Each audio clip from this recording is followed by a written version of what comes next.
Assalamualaikum warahmatullahi wabarakatuh. Selamat pagi anak-anak semua. Bagaimana keadaan kalian pada pagi hari ini? Saya doakan semoga kalian masih dalam keadaan sehat walafiat. Selalu menjaga kesehatan, mencuci tangan, mengenakan masker, dan hal-hal yang lain kalian harus lakukan. Oke anak-anak, pada pertemuan kali ini kita akan membahas masih bab yang kedua ya. Kalau kemarin kita sudah membahas tentang mobilitas sosial untuk bab yang kedua, sekarang kita membahas tentang pluralitas masyarakat Indonesia atau multikultural. Kalian tentunya sudah mengenal apa yang disebut atau apa arti dari semboyan Bhinneka Tunggal Ika. Apa anak-anak? Bhinneka Tunggal Ika, berbeda-beda tapi tetap satu jua. Ya kan? Buktinya apa? Bahwa bangsa Indonesia itu terdiri dari beribu-ribu suku bangsa, bahasa. Kita harus tetap bersatu bahwa kita adalah bangsa Indonesia. Oke, itu mari kita nanti akan membahas itu semua. Oleh sebab itu silakan kalian perhatikan dan juga buku catatan kalian harus dipersiapkan. Oke anak-anak semua, nah tentang pluralitas masyarakat Indonesia atau dalam bahasa Indonesia itu disebut multikultural. Multi itu banyak, kultur itu budaya. Nah, dan Indonesia memang demikian. Masyarakat Indonesia dikenal dengan masyarakat yang religius. Ya, religius. Artinya masyarakat yang beragama. Ada berapa agama di Indonesia? Ya, ada berapa? Ada 5. Beberapa agama dan kepercayaan dapat ditemukan berbagai di wilayah Indonesia. Indonesia juga memiliki suku bangsa. Itu sebabnya Indonesia kaya dengan budaya dan adat istiadat. Kondisi geografis dan sosial Indonesia yang mempengaruhi berbagai kegiatan ekonomi masyarakat itu juga menyebabkan pluralitas. Kekayaan dan keberagaman masyarakat Indonesia, baik itu suku, agama, ras, bahkan pekerjaan, menunjukkan bahwa masyarakat Indonesia itu bersifat plural. Ya. Oke. Ya, yang pertama kita akan membahas tentang perbedaan agama. Anak-anak sekalian, bahwa perbedaan agama kita memang mempunyai keyakinan sendiri-sendiri, berbeda agama. Tetapi sekali lagi, walaupun kita sekarang membahas perbedaan agama, itu tidak boleh perbedaan itu menjadi masalah di antara para pemeluk agama. Karena semua agama itu mesti mengajarkan hal yang baik. Yang pertama itu agama Kristen. Ada agama Kristen Protestan, ada juga Kristen Katolik. Ya. Pada gambar yang sebelah kiri itu contoh gereja dari Kristen Katolik. Yang sebelah kanan ini dari Kristen Protestan. Kristen Protestan di Indonesia berkembang selama masa kolonial Belanda atau VOC sekitar abad ke-16. Ya. Pada abad ke-10, Kristen Protestan berkembang dengan sangat pesat, yaitu ditandainya dengan kedatangan para misionaris.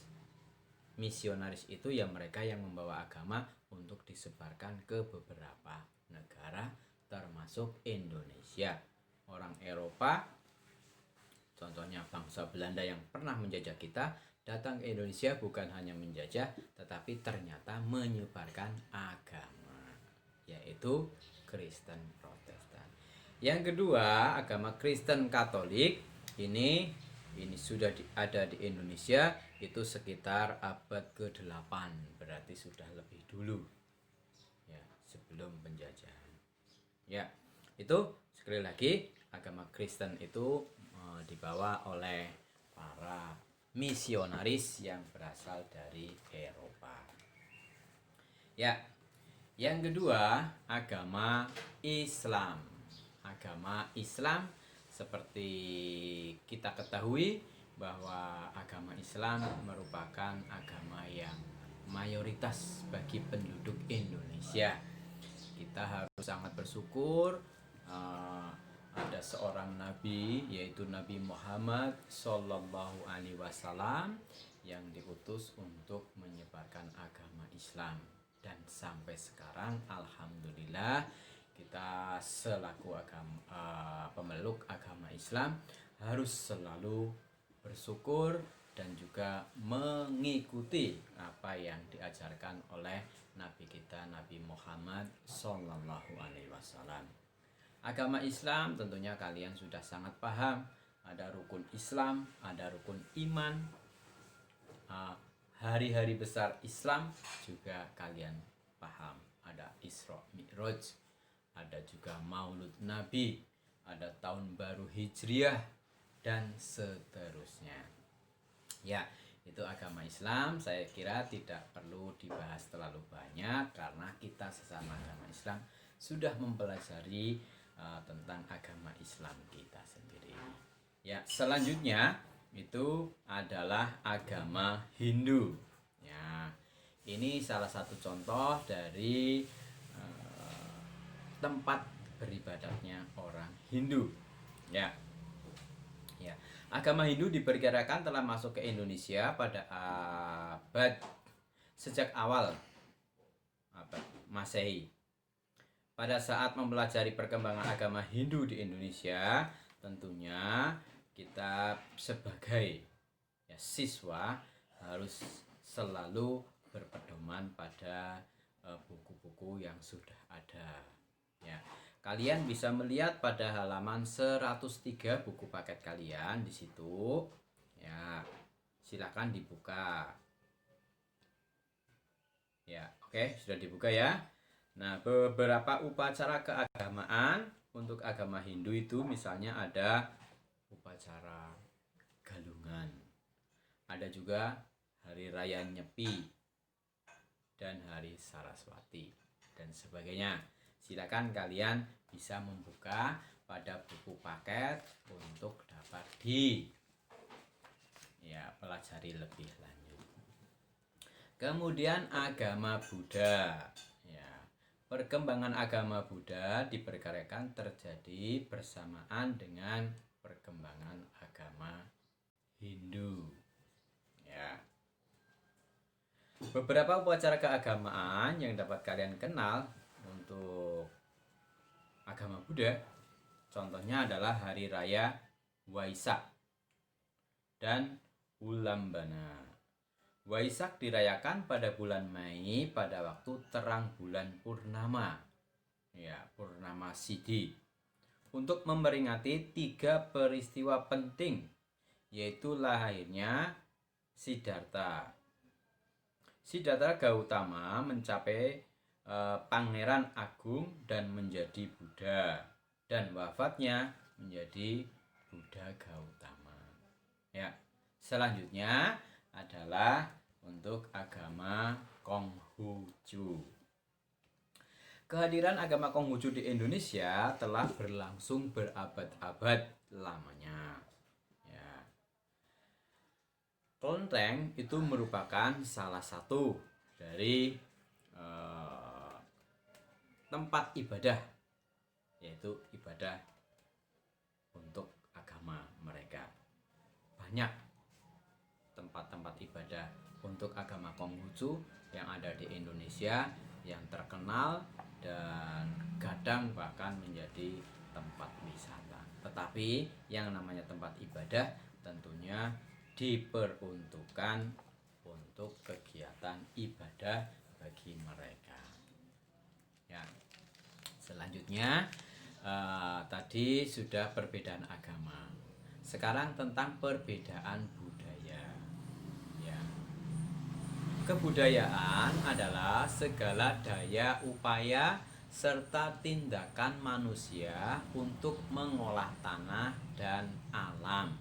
Artinya, apa yang diciptakan oleh manusia itu adalah disebut budaya. Bisa dikatakan cipta, karya, dan karsa. Maka wujud dari budaya itu ada 3. Bisa yang pertama berupa gagasan atau ide. Contohnya adalah ilmu pengetahuan. Ya. Yang kedua adalah aktivitas atau tindakan. Tindakan itu ya bisa berupa adat istiadat.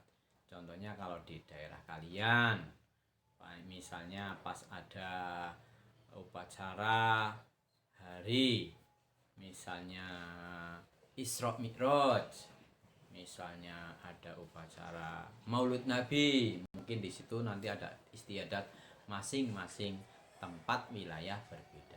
Yang ketiga, budaya itu bisa berwujud karya atau artefak. Karya itu ya banyak sekali, bisa berupa pakaian, bisa berupa bangunan, bisa juga berupa tari-tarian. Ya. Kemudian faktor yang mempengaruhi perbedaan budaya di Indonesia itu adalah perbedaan lokasi. Lokasi contohnya orang di daerah pantai dengan orang di daerah pegunungan itu budayanya itu akan sangat berbeda. Karena apa? Karena perbedaan lokasi tersebut, lokasi atau geografisnya. Contohnya misalnya di daerah pantai karena daerahnya panas, maka mereka membangun rumah itu dengan banyak ventilasi. Sebaliknya di daerah pegunungan karena daerahnya dingin, maka ventilasinya sedikit karena sudah dingin. Kemudian faktor yang mempengaruhi perbedaan budaya di Indonesia yang kedua adalah perbedaan agama atau keyakinan. Contohnya agama Islam itu tidak menghalalkan daging anjing, daging babi. Karena apa? Ya karena memang keyakinannya begitu. Sebaliknya agama Kristen mungkin memperbolehkan karena mereka mempunyai keyakinan yang berbeda. Tetapi tidak masalah, yang penting tidak boleh saling memaksakan, tidak boleh saling menjelek-jelekan. Ya. Lanjutnya tentang perbedaan suku bangsa. Ini contoh dari suku bangsa yang ada di Indonesia dari Sabang sampai Merauke. Banyak sekali, ada 300 suku bangsa yang ada di Indonesia. Nah, kalian nanti bisa mencari suku-suku bangsa yang ada di Indonesia. Di Pulau Jawa ada berapa? Di Pulau Sumatera, Pulau Kalimantan, Papua, dan sebagainya. Silakan kalian nanti bisa mencari. Tetapi yang jelas perbedaan suku bangsa itu bukan ditonjolkan perbedaannya, tetapi kita tonjolkan persatuannya, kekayaannya. Karena kita juga sudah mempunyai ikrar sumpah pemuda. Satu bangsa, satu bahasa. Maka ya sudah, tidak dilihat perbedaannya. Ya. Selanjutnya kita akan membahas ya, peran dan fungsi budaya. Ya. Peran dan fungsi budaya, dengan berbagai budaya yang begitu banyak di Indonesia, maka budaya Indonesia itu sebagai daya tarik bangsa asing Bangsa asing datang ke Indonesia itu tertarik karena kebudayaan bangsa Indonesia yang sangat beragam. Cuma sekarang karena adanya pandemi COVID-19 ini menjadikan para wisatawan yang datang ke Indonesia juga sangat berkurang. Maka kita harus berdoa semoga pandemi ini segera berakhir sehingga budaya Indonesia betul-betul dinikmati oleh seluruhnya. Kemudian untuk mengembangkan kebudayaan nasional harus kita kembangkan terus. Kalau kita sudah punya tapi tidak dikembangkan, kalian tidak mau mempelajari, lama-kelamaan juga akan hilang. Kemudian tertanamnya sikap toleransi.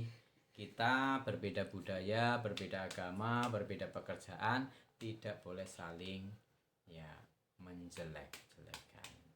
Harus punya sikap toleransi. Kemudian yang keempat, mendorong inovasi kebudayaan. Dengan perkembangan zaman yang semacam ini, maka kebudayaan juga harus terus berinovasi, harus berkembang menyesuaikan kebudayaan atau perkembangan zaman sekarang. Yang penting jangan berubah jati dirinya.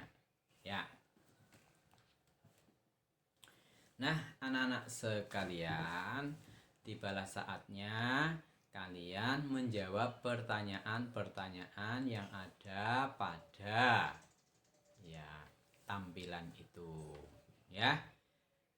Setelah saya jelaskan dari berbagai sumber tadi, tolong ini ditulis di buku catatan.